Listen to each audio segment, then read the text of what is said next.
Merci pour la confiance en fidélité. Ya koyeba keboza tellement ebele ya kolanda. Magazine Nabino solo la plus ya mukola lelo bandi mbote Nabino. Législative, Cour constitutionnelle a se prononcé Mokola lobby sur dossier y a ba candidat invalidé la commission électorale nationale indépendante vous avez détail. Sur la constitution de la République démocratique du Congo telle qu'elle est refusée à ce jour. Siégeant en matière, il y a des contentieux électoraux dans le cadre de la législature nationale, il y a le 20 décembre 2023, Cour constitutionnelle a s'est prononcé sauf changement, il y a dernière minute, Mokolo lobby, jeudi 8 février 2024, sur affaire, il y a 64 dossiers, il y a des candidatures invalidées, dans la commission électorale nationale indépendante CENI en sigle. Tingi Pouloulou, candidat député national Yafuna, Nde Azalaki, première personne qui s'est présentée, Liboso ya juridiction Oyo Kasi, dossier qui déclaré recevable et non fondé. Par ailleurs, collectif Yaba candidat invalidé, Bango ba qualifié qui centrale électorale qui alekisi ba compétence naye en annulant ba scrutin exprimé en faveur na Bango sur base Yaba simple rumeur. Sur le règlement intérieur de la Cour constitutionnelle, spécialement en son article 86. Cour constitutionnelle, après examen, il y a différents dossiers Oyo et Bandaki depuis Mikoleleki a se prononcé sur sort, il y a invalidé jeudi 8 février 2024, puis haute cour à Koeba, dossier relatif à contentieux électoraux. Et Keyo dit que le dispositif du présent arrêt sera signifié à la Commission électorale nationale indépendante. Na province ya Okatanga, ouverture ya session extraordinaire et salamaki, Mokola lobby avec un pacte paix idéologie. Installation, il y a bureau d'âge, élaboration, il y a règlement d'ordre intérieur paix, validation, il y a mandat, il y a député, des alaki à l'ordre du jour, au cours il y a plénière marquant, ouverture, il y a session extraordinaire dans la province, il y a Okatanga, aussitôt nommé président, il y a bureau d'âge, Umba Lungange, Arandaki ba vibrant hommage, na chef de l'État, son excellence Félix Antoine Tshisekedi Tshilombo. En ce jour solennel, de saluer votre présence à l'ouverture de cette session extraordinaire de la 3e législature dans notre province que mon âge me fait obligation. Quand bien même nous sommes soumis aux lois de la République, je voudrais rendre hommage également au président de la République et chef de l'État Congo pour sa détermination à organiser les élections dans les délais constitutionnels. Je vous demande de l'applaudir. À cette occasion, quelle que soit la configuration parlementaire qui se dessine dans cet hémicycle, la majorité et l'opposition doivent travailler ensemble pour l'intérêt supérieur de la population. Et Sengeli Boye Bake, nouveau élu, prometaki ko travailler d'arrache-pied pour matérialiser et rendre visible bonnes actions posées dans Mokonzi Mboka, son excellence Félix Antoine Tshisekedi Tshilombo Fachi Béton. Et Keyo.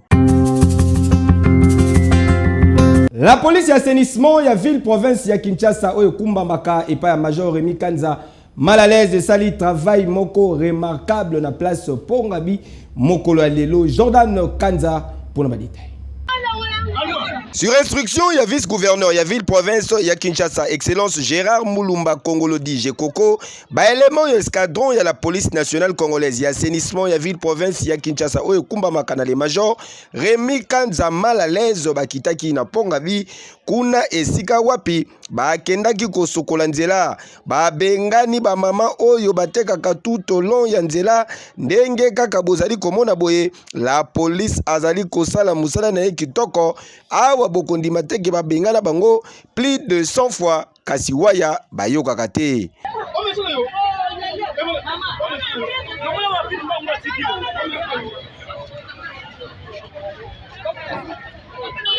Quelques batu oyo bachaki mutu makasi basalaki résistance pona kotelemela mibeko, la police achaki bango maboko. Biso totekaka na boulevard Seni na Ponga justement liboso ya ba maison parce que ba maison na biso eza ya kobukana bazo renouveler ba maison. Toko kotika na chômage te yango toza liboso tozoteka na tango bayaka soki bayo benga na biso bayebisi biso ke bolongola biloko tolongolaka nde na mekaki kosaisir biloko na ngai ekende na mutuka te po emonanaka te yango nakangaki biloko na ngai nde nakangi mokonzi apesi ordre bamema biso nde tokomi awa. Natou Naye, les fils de la promesse, le major Rémi Kanza mal à l'aise a expliqué qui boyé. Si vous avez demandé si sur le niveau du gouverneur intérimaire, je posé à vice-gouverneur. Après ça, il canon na mitinho que bateau tout bazana na balabala na bateau principal balonga na balabala. Bake na bandroit où ils allaient policiers. Mais des gars eux et na niveau pour kasavu bona bayo kakati. On le tout qui était secrétaire. Tous démérés, tous en agnos, tout maintenant pour kasavu bona, kusukula yango nyos. Après tous ko talimete. Komanda 7e minute, to koma 13e minute. En 14e minute, le bateau tout bazana na balabala. Faut balonga na balabala. Endroit wana eza place te bato ko vana. Eza peka ti donc bato so ba peut-être bana azo sa garage à moto. L'homme na tonto ko malewe ko tu wana, l'homme na tonto bato ko mona na balabala. Ata vous-même. Ata vous-même. Bon, le attribution c'est ba musana nga na si mo konzana ba benenga matoi makasi. Le général les benenga matoi makasi. Yango moni nga na équipe na ngai na ba tuer na ngai to kiti biso sur le terrain. Le poto megana ko sukola. Pona ba oyo nyonso batikali à travers ville province ya Kinshasa, major Rémi Kanza mal à l'aise a pesaki message oyo comme avertissement. Donc dobe na matoi ndi ko na ngai o azana balabala. Weyi dia mibeko seko yaki. Bolongwa na balabala. Bolongwa na balabala. So za posa wenzi kino luka ba marché ezali kota na wenzi ska ezali sengeli okino teka kino koteka. Bisika on se dit pas ça koteka te. Poso to si wana tozo kende même changu na kokota. Ona ipen na kokoma. Ona niva nini ya nini ya quoi? Nini na pompage na zoya partout kitamo partout dans okoma. On senga na ba quinois et quinoises. Bisika bozali bo respecter mibeko. Longwa na balabala momba yango po lomi na tongo okoma nino boye na boye to yebiso ke longwa na balabala po na kata wenzo ko na biso te to na wezete ba pesa electroya te so la partie principal ya mineno balobi ese na visibilité ya mboka yo che wenze na yo che bloko na koteka yeba ko mona biso okomona biso ata soki nan okomona biso longwa na balabala momba yango longwa na balabala to sito bandi musala to za koya le za awa na niva kasabu ya poka sabubu tozo kota limite après kota limite na ozo masu on penga ba après kota ngaba na ke cité verte na ke ipen pompage kitamo magasin pona bana ja changu na seba image ya changu mona ke ngodema de na sura ni tina ba sociate yo commandant sociate là ça il prend aucun là-bas yo comme ça on va place au bomba biloko et comme on peut ça même une insécurité donc j'avais reçu toi là OK non on a fouillé central. Tala! Oyo la police ya assainissement ya ville province ya Kinshasa ezali kosala ezali nde musala ya kitoko boende zalaka po Kinshasa ezonga bopeto ya normal. Kejo.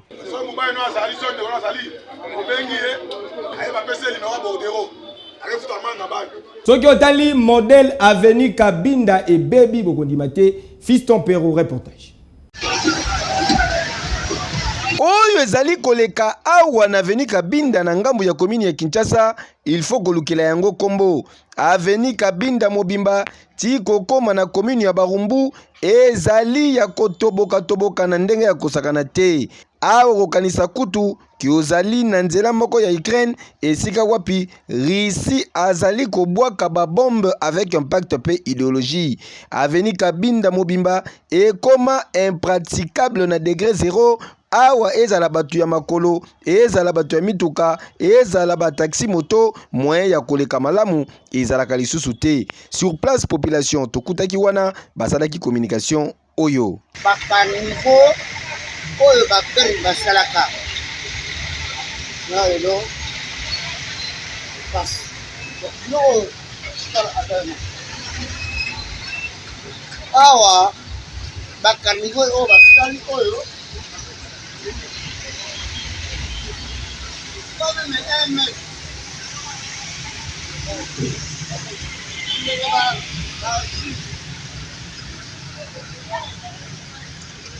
oyo atayoyo carnivore pas même 1 mètre. Mais vous levez dans papa, va chasser, va lui au pire, donc il ça va plus de papa taille. Oh, bah, faut pas se la paix. Ma maman va se la mettre mbele, on est d'abord non la kata ya pusu a boyaro na carnivore tango vous le remettez à profiter. C'est là aussi comme le niveau ezaka niveau comment on est makambo. Et ça manque ya kobongisa ba carnivore. Pour moi maika ya mukie oyo e bandaki na carnivore. Donc carnivore ça ya kokanga les manières se moko à place voilà dans un entretien.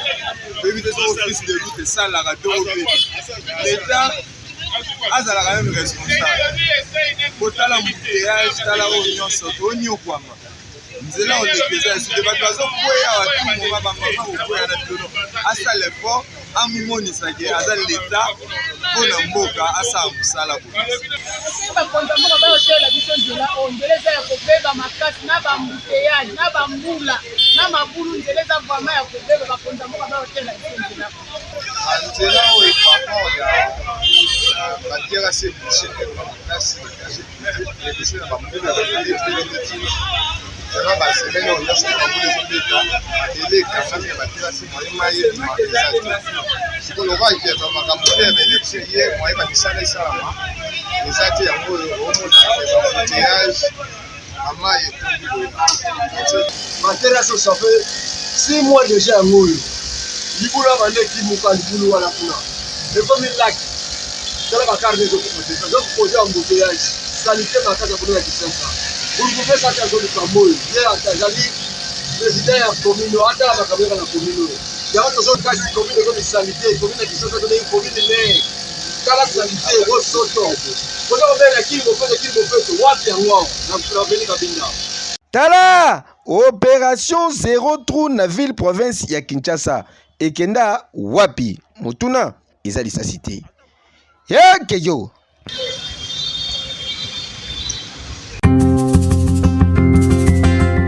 Réaction ya pacte pour un Congo retrouvé ezali ko continuer ko ça la polémique na classe politique ya République démocratique du Congo.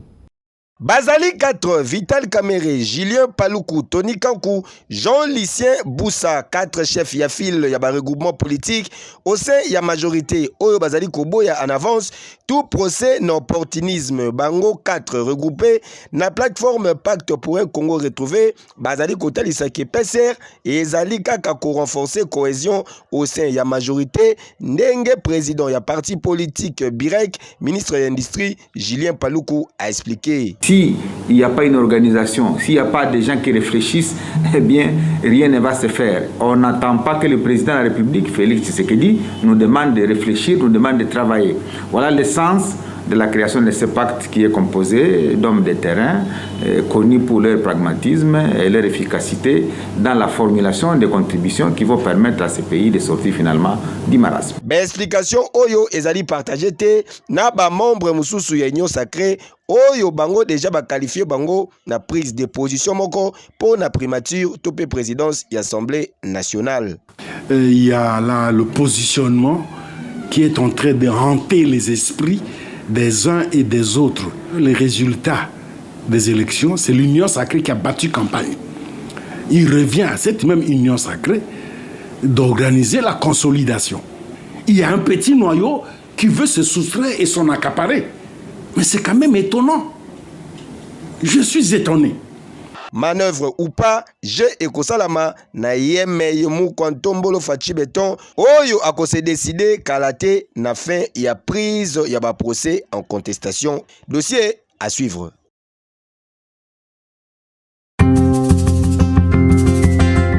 Population evandaka na mbanza lemba bazali menacé na érosion ya munene ezali konyokola bango bakonzi bosaliloko. Tozali wana veni Kinshasa musika tena wenze ya Mbanza Lemba na terrain inikin homme 30 ndenge kaka bozali komona boye awa erosion esala makambo na ndenge ya kosakana te.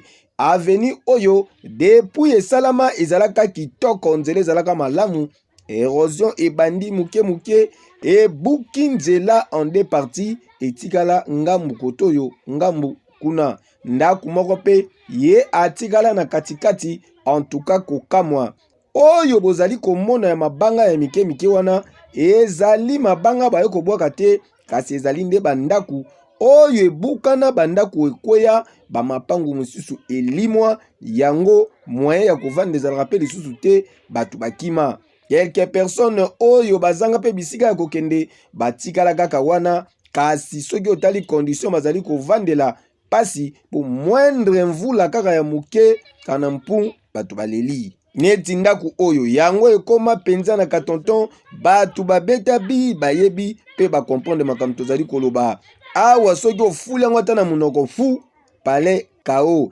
kasi ba jeune pe quelques habitants ya kotoyo babundaka na ba faible moyen na bango kocha basaki awa façon ya kokalme ata ndenge érosion oyo ezali kokende. Papa gouverneur ya ville province ya Kinshasa excellence Gentini Ngobilambaka awa na Mbanza Lemba balobi tala nanu situation na bango penza po baboyi tangu likambo ekokoma bakonzi babandu beta batour kuna o bakabula mawa.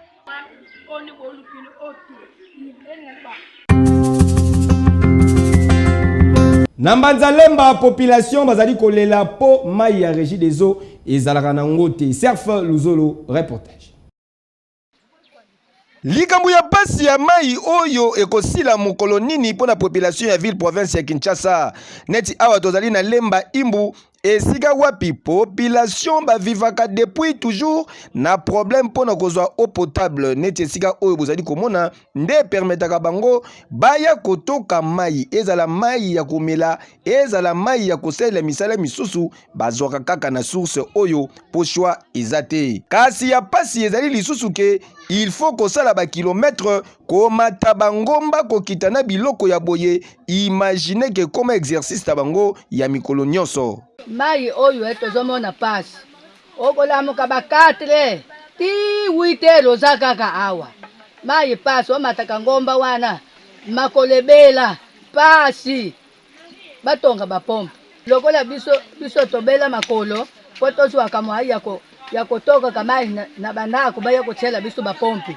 pona tomona malamu pasi kutu selon information tozwi sur place na ngambu mususu kuna babendela bango mwa tiyo moko ya régie des eaux kasi pona kotoka mai kuna il faut kozala na mwa eloko po soki te okokemba ya ofele ezalaka te kuma mbongo 5 litres moko 100 francs do moyo sali yaki fotoka combien na kati ya ndako fotoka moya ya solo ke kote oyo ba difficulté ezali nanu ebele kasi awa population bazali kosenga sena bakonzi balukela bango nanu solution pona likambo ya mai boite.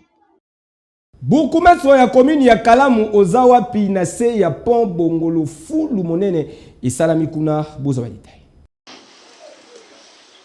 Tozali wana commune ya Kalamu na quartier Kimbangu plus précisément na pont Bongolo mwana mama bondimelanga ke awa avant ya koleka esengeli okanga zolo to pe olata kashine po façon chudi ezali kobima awa veut dire solo na ndenge kosakana te boza na idete place oyo ekoma nango fulu ya munene depotoir ya badeshe nyonso batu balekaka awa nzela kobelela matiti bayaka nde na bapusu na bango kobwaka yango bisika oyo awa pe commune bayebi lisolo oyo ya fulu ndenge ezali awa pe solo ezali kobimisa po ederanjaka population na ndenge ya kosakana te kasi ti lelo tikana yebisa bino ke solution moko ezwama te batu bazali kovivre na salite ya boye bamaladi ekeye ezongi neti kaka na filme.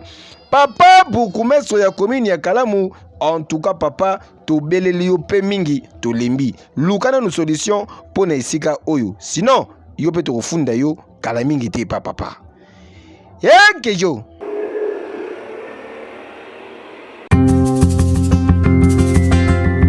République démocratique du Congo, Côte d'Ivoire, les grande affiche ya demi-finale ya pourquoi ya Mokola Lelo lobby en conférence de presse avant match coach ya Léopard Atalisa Kiboué.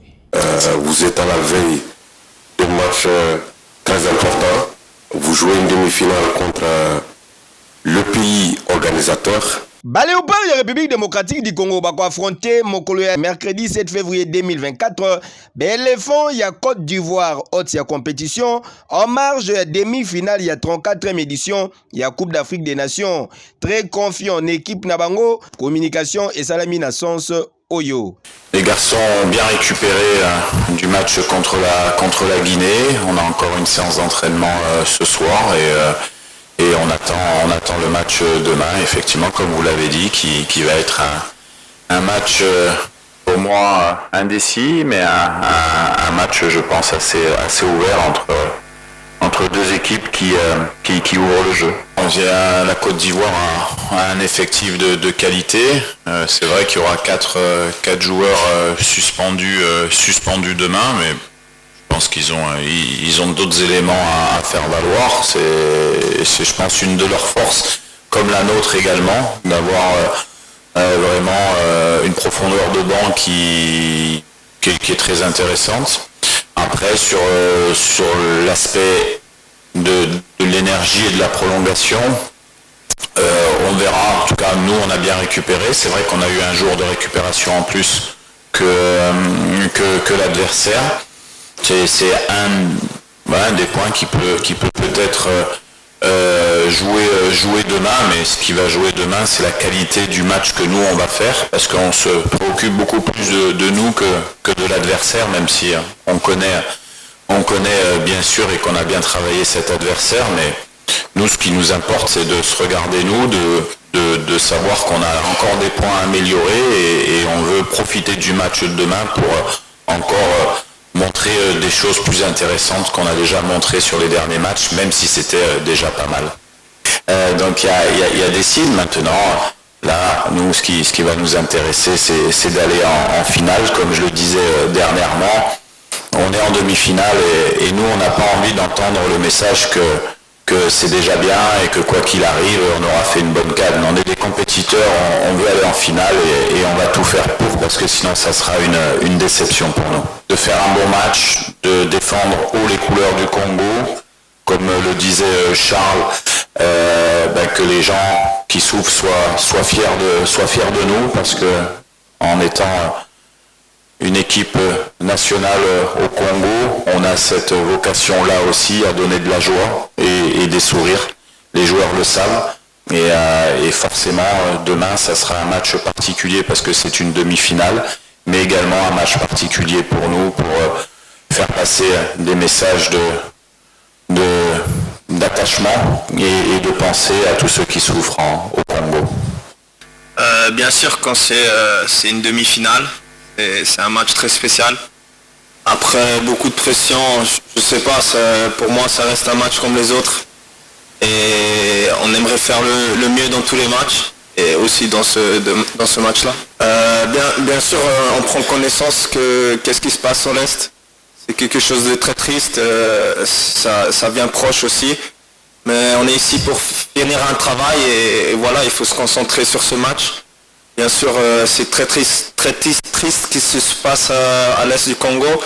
Et voilà, c'est aussi vous, les journalistes, qui peuvent nous aider et parler de ça. Rencontre entre Léopard et la République démocratique du Congo, éléphant ivoirien, et Ezali prévu à 21h heure à Kinshasa. Bonne chance dans Léopard et la République démocratique du Congo. La KLRDC était un peu plus forte. Totika la kaka l'ambiance à 34e édition de la Coupe d'Afrique des Nations pour nous souhaiter bonne chance dans Léopard.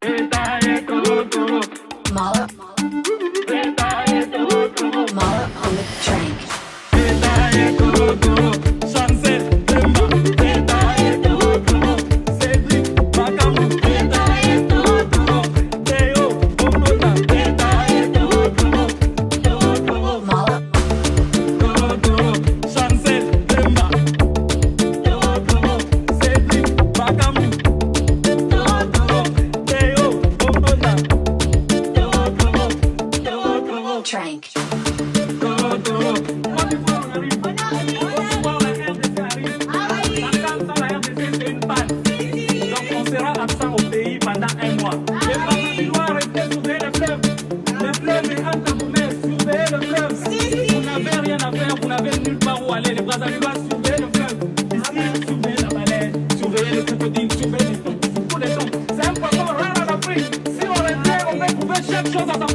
Parce que si les temps se perdent, aïe aïe aïe, vous allez voir de quel point on se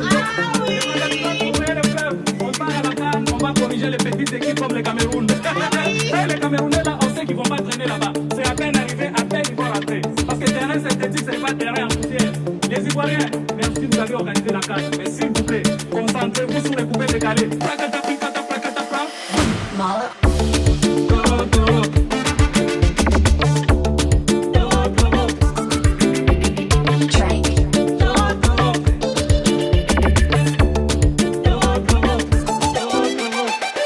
Merci pour la confiance et fidélité. Ya mokola lelo solo la plus ekomi nasuka bosepela na ba image bopesa merci. Nani daba kozalaki na sima ya caméra Bondi Vukulu azalaki na réalisation ingénieur Mike Yann Mulamba asimbaki régie finale. Ba matabaki tababa comme abelé na préférabino.